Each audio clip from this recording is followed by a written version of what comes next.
नेपाल के छात्रों के साथ किट यूनिवर्सिटी में जो भी हुआ है उसके लिए हम भारतवासी सभी नेपाल वासियों से क्षमा मांगते हैं। हम शर्मिंदा हैं, हमें माफ़ कर दीजिए, हमसे गलती हो गई।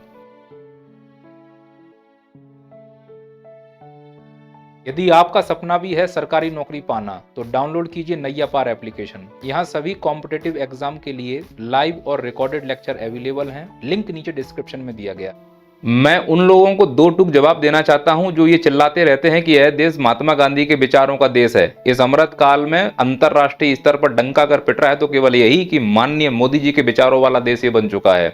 लेकिन विपक्ष और जो मोदी जी की आलोचना करने वाले कुछ टुच्चे हैं वो मोदी जी की उन कुछ असफलताओं को गिनाने की कोशिश करते हैं जिनका जनमानस से कोई लेना देना ही नहीं है। जैसे मोदी जी ने नोटबंदी की थी, उसमें असफल हो गए। मोदी जी ने रोजगार देने का वादा किया, उसमें असफल हो गए। मोदी जी ने महंगाई कंट्रोल करने की बात की, उसमें असफल हो गए। इन मुद्दों का जनमानस से कोई लेना देना है। लेकिन मोदी जी से नफरत करने वाले लोग ऐसी अफवाहों को जनमानस के बीच में फैलाकर बताते हैं कि मोदी जी असफल हो गए। सफलता पर किसी का ध्यान नहीं है। मोदी जी की सफलता के पैमाने तुम क्या जानो चिलगोजो। यह देश सपेरों का देश था, सिर्फ मोदी जी की वजह से अब यह देश लपेटों का देश हुआ है। तुम फेंको, लपेट लेंगे। पहले के नेता इस देश में सिर्फ रायता फैलाते थे, फिर मोदी जी आए और उन्होंने कहा मजा नहीं आ रहा है। और फिर मोदी जी ने क्रांतिकारी कदम उठाया, रायता फैलाने के साथ साथ नफरत फैलाने का भी काम किया और देखो परिणाम कितने शानदार आ रहे हैं। चलो भाई देखो। उन्होंने गांधी जी का एक पुतला बनाकर उसे गोली मारी। गोली मारो सालों को, यानी उसको मौलवी बनाना चाहते हैं, कठपुल्ला पर की ओर देश को ले जाना चाहते हैं। अगर किसी मूल्य को ठोकना है तो बजरंग दल से जुड़ो। ये संपत्ति इकट्ठी करके किसको बांटेंगे? जिनके ज्यादा बच्चे हैं उनको बांटेंगे। मुझे मालूम है आप लोगों के अंदर ये चल रहा होगा कि मोदी जी ने जो क्रांतिकारी विचार हमारे समाज को दिए हैं, हमारी आने वाली पीढ़ियां बरसों तक इसको बनाएंगी। पर अभी आप मोदी जी के ऊपर कायल मत हो जाइए। उनकी सबसे बड़ी सफलता तो मैंने आपको बताई नहीं। मोदी जी ने इस पर पीएचडी करके रखी हुई है। इनकी सबसे बड़ी सफलता ये है कि लीपापोती करने में बहुत माहिर हैं। कोई भी घटना हो जाए, छवि सुधारने के लिए लीपापोती कर दी जाएगी। कोरोना में ऑक्सीजन की कमी से लोग मर गए, लीपापोती कर दी गई। कुंभ में कितनी जगह भगदड़ हुई है, आज तक पता ही नहीं चला कितने लोग मर गए, पता ही नहीं चला, लीपापोती कर दी गई है। दिल्ली रेलवे स्टेशन भगदड़ हुई, लीपापोती कर दी गई। अमेरिका से बेड़ियां लगाकर प्रवासियों को लाया गया, लीपापोती कर दी गई। भारत में जो हो रहा था उसके लिए लीपापोती तो ठीक है, हम आपका सम्मान करते हैं और हमें आदत हो गई है। हम भविष्य में आपकी इन सब लीपापोतियों के ऊपर फिर से लीपापोती करने के लिए तैयार हैं। हो सकता है भविष्य में हम फिर से आपको वोट दे दें, क्योंकि आपके सामने कोई विकल्प है ही नहीं। लेकिन माननीय प्रधानमंत्री जी का ध्यान मैं उड़ीसा केआईटी यूनिवर्सिटी की ओर आकर्षित करते हुए कहना चाहूंगा कि प्रकृति नाम की जिस लड़की के साथ इस यूनिवर्सिटी में हुआ, उसके बाद कार्रवाई के नाम पर जो लीपापोती हुई, उससे निश्चित तौर पर आपकी छवि तो सुधर सकती है, लेकिन भारत की छवि का क्या। मैं आपको याद दिलाना चाहता हूं माननीय प्रधानमंत्री मोदी जी, आप भारत नहीं हो। आपकी छवि सुधरने का मतलब भारत की छवि सुधर गई है, ये बिल्कुल भी नहीं है। जिस प्रकार से भारत में हर छोटी से छोटी घटनाओं को लेकर बड़ी से बड़ी घटनाओं के लिए लीपापोती की जाती है, खासकर यदि उसमें कोई ऐसा इन्वॉल्व है जो बड़े पॉलिटिकल कनेक्शन रखता है, अमीर ज्यादा है, बिगड़ैल है, नसेल है, फिर वो चाहे रोड पर गाड़ियां दौड़ाए या फिर लव अफेयर करके किसी की हत्या कर दे या फिर उसकी वजह से किसी ने सुसाइड कर ली हो, तो उसके ऊपर लीपापोती का कार्यक्रम शुरू कर दिया जाता है। और इस कार्यक्रम के चलते जो भारत ने बेइज्जती झेली है उसके लिए जिम्मेदार कौन होगा। आखिरकार क्यों हम भारतीयों को अंतरराष्ट्रीय स्तर पर शर्मिंदा होना पड़ रहा है, इसके लिए ये लड़का जिम्मेदार है। ये लड़का भारत का है और ये लड़की नेपाल की है। इन दोनों का प्रेम प्रसंग हुआ, अमूमन इस युवा अवस्था में हो जाता है। फिर इन लोगों का ब्रेकअप हुआ, जो कि आज के चलन में चल भी रहा है। फिर बाद में इस लड़के ने इस लड़की को हरास करना शुरू किया। उसका ऑडियो आप सुनिए, जिससे आप इस लड़के की मानसिकता को समझ पाएंगे। मेरे मुंह मत लग, सच बताना कुछ उल्टा सीधा कर दूंगा। पूरा दिन शांति से रात जब आती चली आती है, मेरी मेहनत स्टार्ट किया। आपको स्पष्ट रूप से दिख रहा है कि अमीर ज्यादा ये बिगड़ैल किस प्रकार से लड़की के साथ अभद्र भाषा का प्रयोग कर रहा था। बीप के साथ आपको ऑडियो सुनाया गया है। कॉपीराइट के चक्कर में हम आपको इसका फुल वीडियो नहीं सुना पाए, पर यह बात उसके दोस्तों को मालूम चली, क्योंकि नेपाल से भारत में पढ़ने आए हैं। और जिस यूनिवर्सिटी की मैं बात कर रहा हूं, KIIT, इसमें लगभग 35 कंट्री के लोग यहाँ पढ़ते हैं। भारत के लिए प्राउड की बात होनी चाहिए ना। हम अपने मेहमानों का सम्मान कैसे करते हैं। वो नेपाली भी हमारे यहाँ रहते हैं। नेपाल से हमारा बेटी और रोटी का रिश्ता है। जो अंतरराष्ट्रीय स्तर की यूनिवर्सिटी होती है उसमें एक IRO होता है, इंटरनेशनल रिलेशन ऑफिसर, और वहां के नेपाली लोग उस लड़की के लिए चिंतित थे कि भाई ये लड़का इससे गलत तरीके से बात कर रहा है, देखो कहीं लड़की कुछ हो ना जाए, और वो गए उस ऑफिसर से बात करने के लिए। पर ऑफिसर का रिएक्शन और उसके फेस के एक्सप्रेशन आप समझिए कि वो चाह रहा था कि कोई रिएक्शन या कोई इसी प्रकार का रिस्पॉन्स ना हो, क्योंकि ये अमीर ज्यादा होगा, जेब में डाल देगा 2-4 रुपए। देखिए उसका रिस्पॉन्स किस प्रकार से बात कर रहा है वो। 4 हफ्ते पहले इधर एक कंप्लेन हुआ, उस लड़की ने बोला कि एक लड़के ने मुझे परेशान किया है, वो मुझे हाथ लगाता है, मैनिपुलेट करता है, मेरे पैसा देता है। अगर ये मक्कार ऑफिसर अपना काम उस समय ईमानदारी से कर देता तो शायद ये नेपाली छात्रा जिंदा होती। इसने सुसाइड किया है, लेकिन इसके जो दोस्त हैं वो बोल रहे हैं कि मर्डर किया गया है और आरोप इस लड़के के ऊपर आ रहा है। पर इसके लिए इन्वेस्टिगेशन होनी चाहिए। समस्या यही है, इन्वेस्टिगेशन उतनी स्पष्ट तरीके से नहीं हो रही है जितने स्पष्ट तरीके से आमतौर पर होती है। क्या इसको बचाने का कोई प्रयास किया जा रहा है, या फिर इन्वेस्टिगेशन में वही हमेशा की तरह लीपापोती की जा रही है कि सबूतों को दबा दिया जाए। और जो नेपाली छात्र के दोस्त हैं उनको शक है कि पुलिस कहीं ना कहीं इन्वेस्टिगेशन को गलत रास्ते पर ले जा रही है, और उनको ये लग रहा है कि ये इन्वेस्टिगेशन पूरी तरह से फेयर नहीं है। तो देखिए कैसे नेपाली छात्र पुलिस के ऊपर आरोप भी लगा रहे हैं और हम भारतवासियों से हेल्प की गुहार कर रहे हैं। सुनिए। Police are lying with us. They are changing every lines. They are changing every statements. Please help us Indians. मैं ये नहीं कह रहा हूं कि ये लड़का अपराधी है। अगर इसने अपराध नहीं किया है तो फिर निष्पक्ष जांच होने में प्रॉब्लम क्या आ रही है? कौन उनको निष्पक्ष जांच करने के लिए रोक रहा है? और जब नेपाली छात्रों को ये लगा कि यहां पर हमारे साथ फेयर काम नहीं हो रहा है तो नेपाली छात्रों ने यूनिवर्सिटी के बाहर धरना देना शुरू कर दिया। इसी दौरान यूनिवर्सिटी के फाउंडर आ गए। फाउंडर ने उन बच्चों को समझाने का प्रयास भी किया। वहां के लोग उनको भगवान मानते हैं, अच्छे काम करते हैं वो। भीड़ में धक्का मुक्की हुई, फाउंडर साहब गिर गए, जो कि नहीं होना था। लेकिन वो आंदोलन पर बैठे क्यों, इस पर भी चर्चा होनी चाहिए थी। अगर पुलिस सीधे जो उनकी मांगें थी कि कमरे में जो भी एविडेंस है, मोबाइल, लैपटॉप, वो उनको दिखा दिया जाए, किसी एक छात्र को दिखा दो आप कि हाँ सब सेफ है, बाकी तुम्हें फिर जो लॉक लगाना है लगा दो, बस इतनी सी मांग थी। लेकिन वो नहीं दिखाना चाह रहे थे तो उन्होंने आंदोलन किया। आंदोलन में धक्का मुक्की हुई और फाउंडर साहब गिर गए। फाउंडर साहब गिर गए तो स्टाफ को गुस्सा आ गई। स्टाफ को गुस्सा आ गई तो सभी नेपाली छात्रों को वहां पर पीटा गया। कैसे पीटा गया? अंदर हॉस्टल में घुसकर जहां जहां जो जो मिले उनको पीटा गया।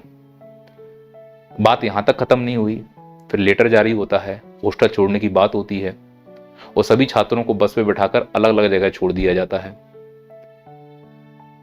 मतलब वो गरीब देश है तो हम अपनी ताकत का दम दिखा रहे हैं। और कैसे दिखा रहे हैं? वहां के स्टाफ को समझिए कि ये मैडम क्या पढ़ाती होंगी बच्चों को।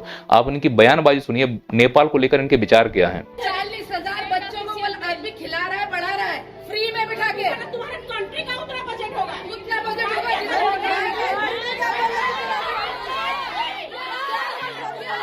सामान जल्दी पैक करो तो पुलिस आके पैक करेगा।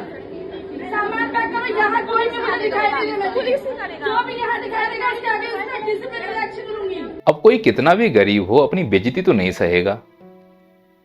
फिर ये अंतर्राष्ट्रीय स्तर पर मुद्दा बना और वहां के मुखिया को ये ट्वीट करना पड़ा कि भैया हम देखते हैं, अपने भेजते हैं आदमियों को, क्या दिक्कत है? या तो हॉस्टल में तुमको सेटलमेंट करवाएंगे जहां जहां तुम्हें निकाल दिया गया है, या तुम्हें देश वापस बुलाएंगे। हमारी औकात अमेरिका के सामने क्यों नहीं चली? ये तो वही बात हुई कि गधे पे जोर नहीं चला, गधैया के कान ऐंठ दिए। फिर वही लीपापोती का कार्यक्रम शुरू हुआ और फरमान पे फरमान जारी हुए। ये वो फाउंडर साहब हैं जिनको टक्कर लग गया था और फिर बाद में वो विवाद उत्पन्न हुआ। व्यक्ति बहुत अच्छे हैं, इनकी बहुत तारीफ होती है इस क्षेत्र में, और बस समझाने ही गए थे कि अब देखते हैं इसमें क्या कार्रवाइयां हो सकती हैं। निश्चित तौर पर उन नेपाली युवा छात्रों में भी कई ऐसे हुड़दंगी होंगे, लेकिन हकीकत है कि वो अपने मांग को जायज ठहराना चाह रहे थे कि फेयर जांच हो, और इसके अलावा कुछ नहीं चाह रहे थे। उस दौरान जो धक्का मुक्की हुई है, संभवतः ना तो इनकी गलती होगी, ना ही वहां छात्रों की गलती होगी। लेकिन जिस प्रकार से उसमें राजनीतिक मोड़ आया कि हॉस्टल से निकालने का फरमान जारी कर दिया गया, फिर वहां पर नेपाल से जो ऑफिसर्स हैं वहां गए, फिर अपील की गई कि जो गए हैं वो वापस आ जाएं, फिर ड्रामा शुरू किया गया कि जो लोग भी गए हैं उनके लिए हेल्पलाइन नंबर है, सुविधा है, वापस आ जाइए सभी लोग। और जिन जिन लोगों पे कार्रवाइयां होनी थी उनका ड्रामा शुरू हुआ। फिर जो लीपापोती का कार्यक्रम होता है।